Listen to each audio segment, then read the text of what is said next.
लग्नानंतर तुम्हाला जर तुमचं घर सुखी ठेवायचं असेल तर लग्न झाल्यावर काही दिवस तुमच्या बायकोचा आणि तिच्या आईचा फोनवरचा संपर्क तोडा.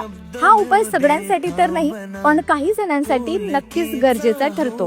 कसं आहे ना, काही मुलींच्या आईंना तिच्या प्रत्येक गोष्टीत ढवळाढवळ करायची सवय असते आणि ही सवय लग्नानंतरही तशीच राहते. म्हणजे तिच्या नवऱ्याबद्दल, तिच्या सासरकडच्यांबद्दल त्या शिकवतात, तिला सल्ले देतात, पण त्या पोरीला स्वतःचं डोकं अजिबात वापरू देत नाही.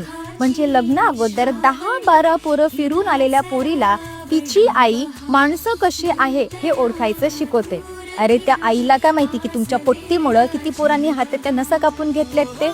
आणि सर्व आईंना तर असं वाटतं की या जगातल्या सर्व सासा ह्या टीव्ही मालिकेसारख्या छळ करणाऱ्या असतात, म्हणजेच विलन असतात. पण खरं सांगू का, सासरकडचं घर समजून घ्यायला ना थोडा वेळ तर लागतोच. त्यासाठी त्या मुलीला जरा अनुभव घेऊ द्या, तिला जरा जगू द्या, तिला काय खरं काय वाईट ते तिला स्वतः कळू द्या. मान्य करते, प्रत्येक सासू ही आई नाही बनू शकत, पण आईसारखी वागू तर शकते. पण केव्हा, जेव्हा तुम्ही त्या सासूला समजून घ्यायचा प्रयत्न कराल तेव्हा. आणि सासूची लाडकी सून होण्यासाठी थोडा वेळ तर लागणारच.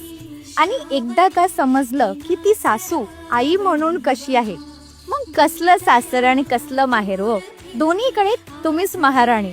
आणि एकदा सासूची लाडकी सून झाल्यावर त्या घरात मजा नाही का कोणी आवाज वर करून बोलायची, मग तो तुमचा नवराच का असे ना.